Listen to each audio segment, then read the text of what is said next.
Astro Buddies, and I'm so sorry for not making a video for a long time because I was in a big research all about exoplanets. Even NASA is also looking for exoplanets too. Yeah, surely, yeah. NASA is also looking for exoplanets. But now I found the perfect planet that could have life. And that planet is Kepler-452B. It is 1,400 light years away from us in the Cygnus constellation. So now we're talking about habitable planets, right? So Kepler-452 is a habitable planet, right? But first of all, to see if it is a habitable planet, first we should look at our Earth. Because Earth is a habitable planet, it has the right things to support life. Life. So first, we're going to talk about the right distance away from the star. It is really important. The right distance away from its star. So let's start with Earth.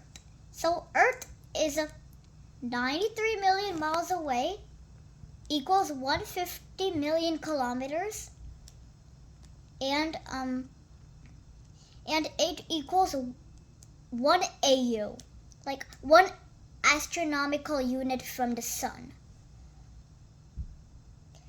But now, since Earth is 1, something should round up to 1 AU, right?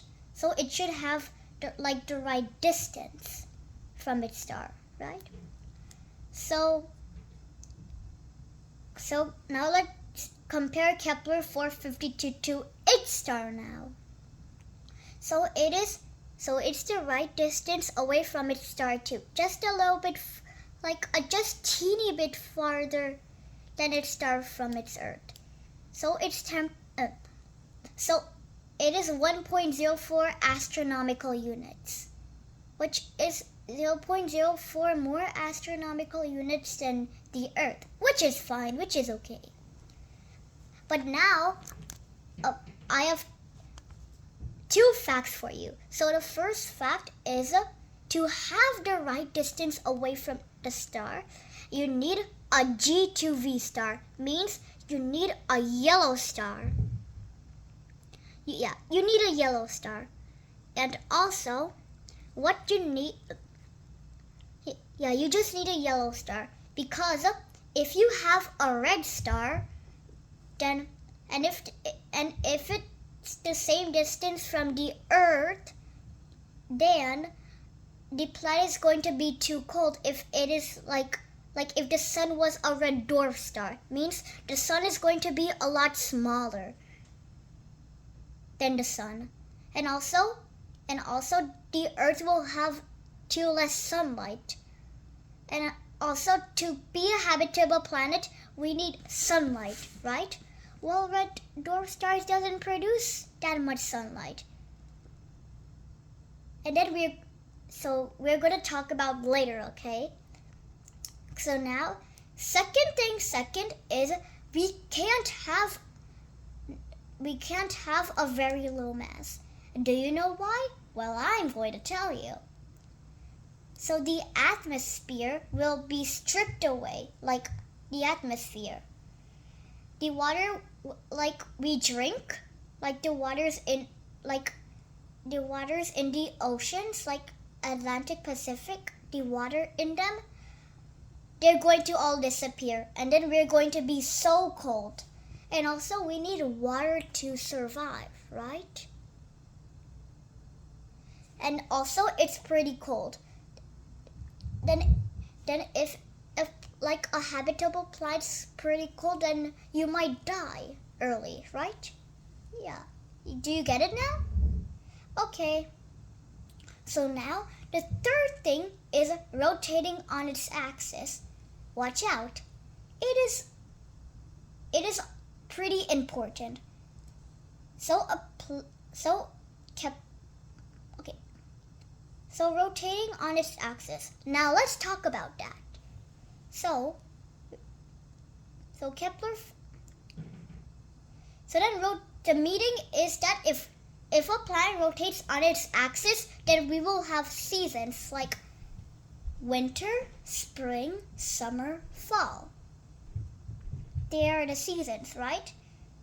So the habitable planet should have the same because they can't have like cold all year and not hot all year. It should be like half cold and half hot. Like, yeah, half cold and half hot. Yeah, it's like that. So now the fourth thing we're going to talk about is the molten core. It's important. You know why? Well, I'm going to tell you right now. So the molten core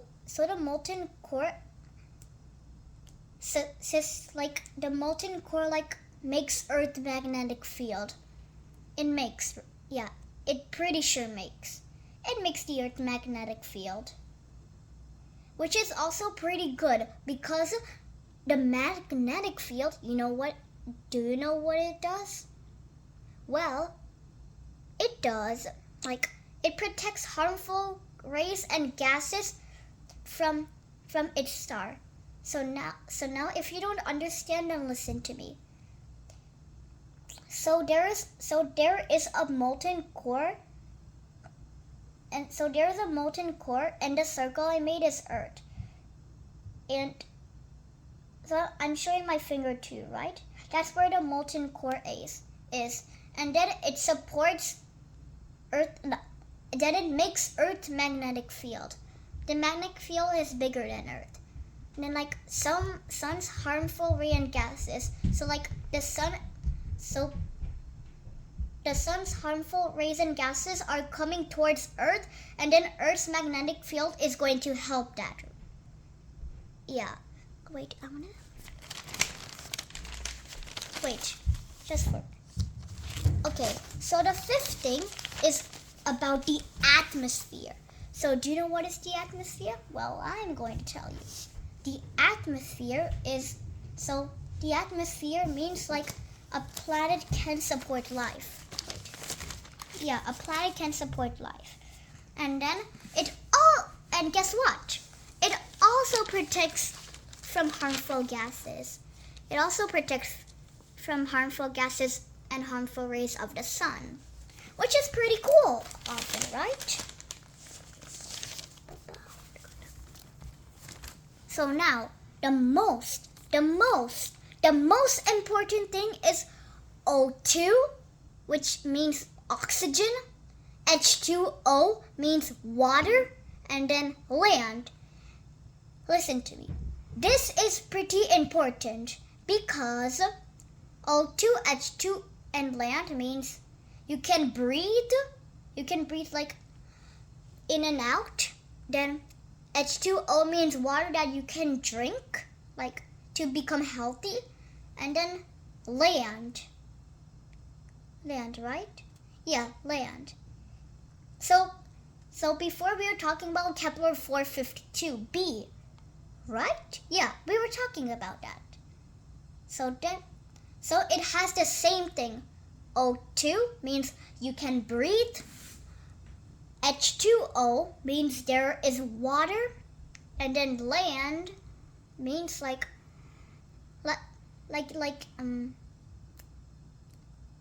vegetable. Some vegetables grow from land, right? So you can eat vegetables to become more stronger and healthier. Okay, so now the next thing is about bulk composition. So Kepler-452 has bulk composition, means there is rocks on them. Bulk composition means rocks. And also rock might be on habitable planets too, It actually can be on habitable planets. Bulk composition. Earth has also bulk composition, like you can see rocks on Earth. That means if you see rocks, that means there are bulk composition on Earth. That also, I saw that Kepler-452 has also bulk composition too, which is good and which is fun. Now we're going to talk about the orbital properties, which is one of the most important things. Then orbital properties.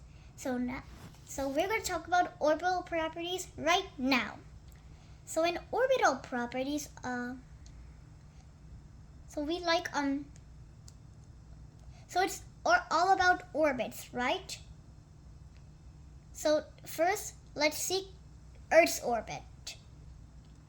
So at the beginning, we talked about the right distance away from its star. This also matters about it too, the orbital properties. The orbital properties is good because I had told you the star is the same. It is a G2V star. That means Earth is the right distance away from its star. But now let's talk about Earth, but let's replace the Sun with a red dwarf. Pretend Proxima Centauri be a red dwarf. So Proxima Centauri gives less heat than Earth to the Sun. So Earth should come closer to Proxima Centauri than the Sun. NASA is also, and guess what? NASA is also trying to find a yellow dwarf star, which has like the same spectral type as G2V. So now Sun-like star. It was like the same thing that we talked about before. So now actually let's check Kepler-452 orbital properties first. Because we're also talking about it, right? We can't just talk about Earth. So then, Kepler-452. So what are they doing about its orbital properties? Well, its orbital properties are fine because the Sun and Kepler-452 is a star, right? So it is the same spectral type, Kepler-452 is a little bit colder than our Sun, which is fine, but it has to matter about the spectral type, which is G2V. Now I'm going to tell you what does G2V stand for. G is the color, and the color is yellow. Now 2 is like the temperature, and yeah, it's a temperature. So G2V is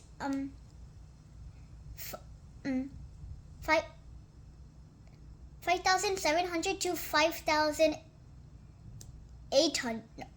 5,700 to 5,800, I think. Which is like, actually I changed my mind. 5,700 to 5,000, maybe somewhere like 850 or 9. 5,850 to 5,900, okay? So that's the G2V star. And the 2 matters about, so we already talked about the 2, right? And the 2 matters about the temperature. And then V. So V is all about its luminosity. V is actually followed by like the Greek numbers, which is 1 means I means 2, I means 3, IV means 4, and V means 5. So I means supergiant, which is a really big star. I means bright giant. It's bright. I means like it's an average sized giant. IV is also a giant star, but it is smaller than a I star. And also V means main sequence star, and V is the same as the sun or some dwarf stars, right? Yeah. So now we're going to talk about another important thing. There's so much important things we need for a habitable planet. Like I talked about O2H2O land, sun-like star, orbital properties, not a very low mass, right distance away from the star, all these things, right? So now we came to another one called the magnetic field. The magnetic field is really important because, yeah, we just talked about it like in the beginning of the video. It protects so the magnetic field protects harmful rays and harmful gases from the sun. So the sun gives harmful rays and harmful gases to Earth, but here the magnetic field comes to save the day. Yay! So now we're going to talk about gravity. Everything is important. I just told you, right? That's why I'm saying all important things. So gravity. So gravity means like wait, can I see something? Wait just for a moment, guys, okay?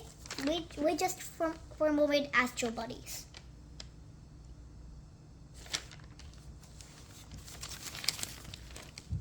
Wait again. Sorry guys, wait, okay? Just wait for a moment.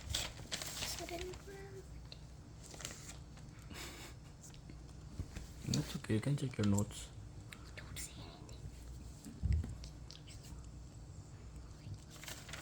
anything. So gravity means it keeps us falling from the earth. Like I want to show you something. So try something. So pretend you jump up and then you go down, right? And guess what? What is going you down? The gravity is actually going you down. Because if you jump on the moon's gravity is actually weak. I mean by it, weak, right? It is weak. Yeah, it's weak.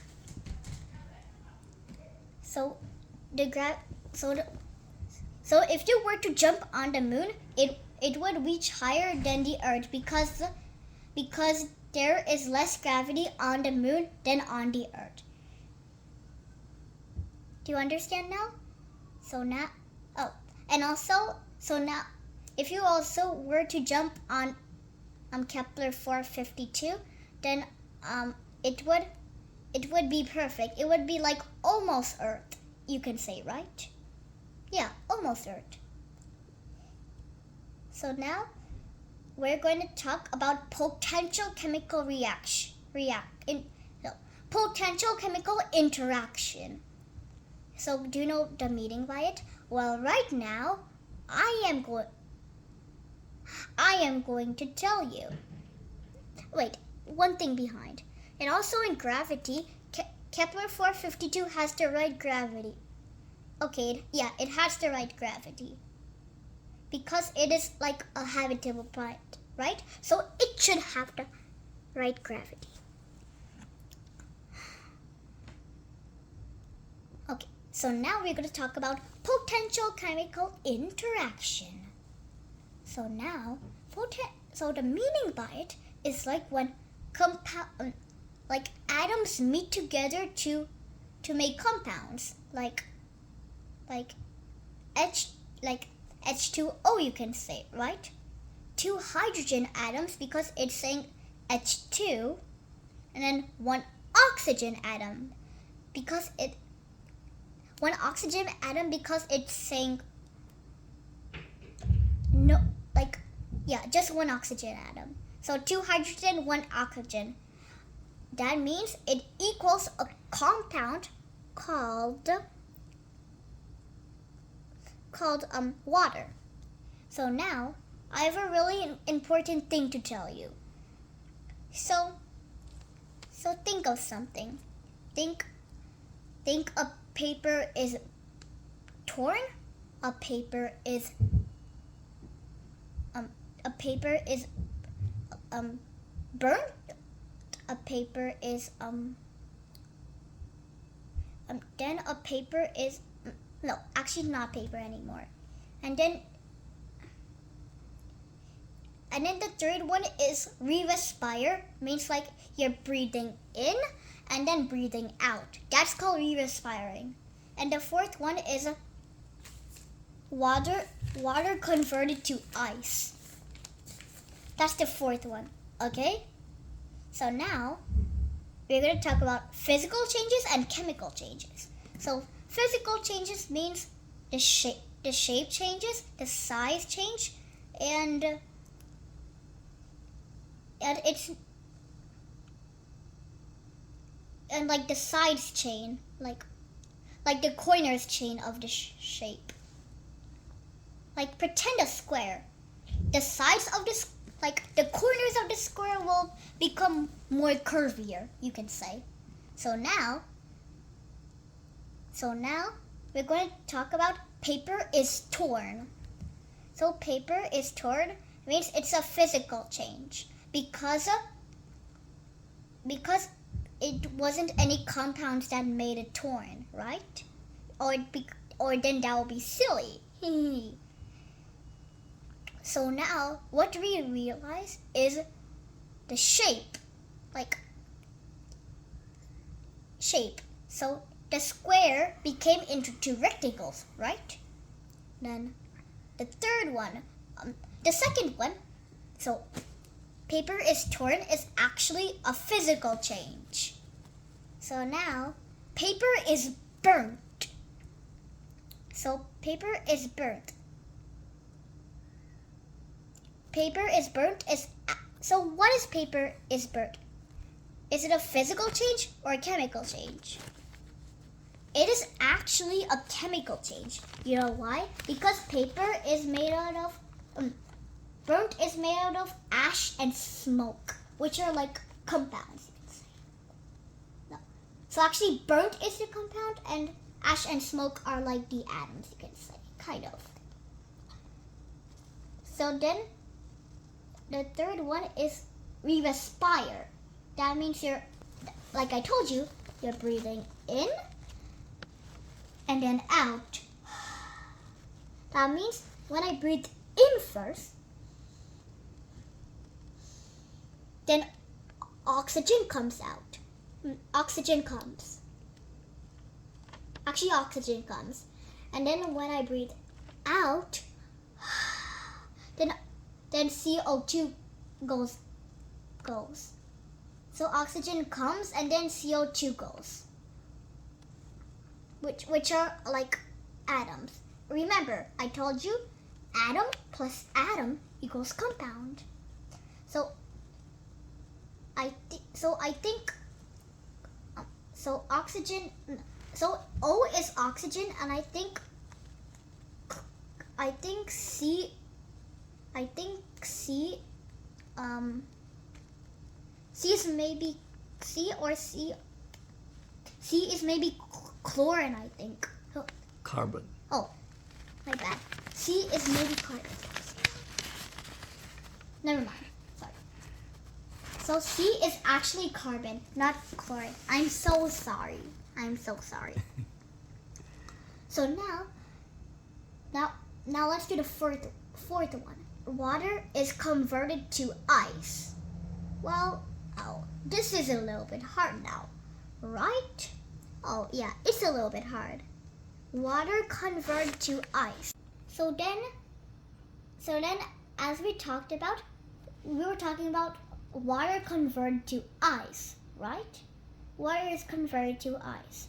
So then actually it's a hard one. I'm saying again, you know, because sometimes you might forget. I said it's a hard one because it is hard to decide if it is a physical or chemical change. It's actually a physical change. You know why? Because water is converted to ice. Because they weren't like talking about it. they weren't like talking about compounds, right? So it's a chemical change. No, sorry, it's a physical change. No, wait. Yeah, it's a physical change. Because like it's because the shape. Because the shape has frozen more. The water has frozen.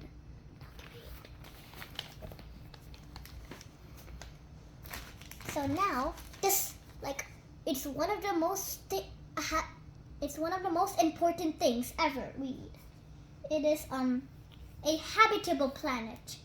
So do you know what is not a habitable planet, the habitable zone. So a habitable zone is where like habitable planets live. So the habitable zone. The habitable zone is where planets live. You can also call it the Goldilocks zone too. So it is a spot where a planet is not too hot or not too cold. If a planet is too hot, then we might be burning. We might get a lot of skin burned. Our skin might get burned. And then now let's talk about cold. If we do cold, then more nosebleeds, more ice. Our hands are going to hurt more because we are like touching more cold, more snow, more ice. It's so cold, like on Uranus and Neptune. Yeah. So now we're going to talk about the last and final thing. No, also I just wanted to say one more thing about gravity that I forgot to say. So actually, gravity makes the orbit of Earth, like it helps the Earth orbit, like orbits like in a circle, and then gravity, like it makes like new it makes like new planets. Actually, not new planets, like new dwarf planets. I think like new dwarf planets because they're too much they're too much because of gravity. Gravity's making more dwarf planets. So now that was about gravity, okay? Now we're going to talk about the last and final thing. So the last and final thing is greenhouse effect. The greenhouse effect makes a planet hotter. It makes like Kepler-452B we were talking about. It makes the planet hotter. So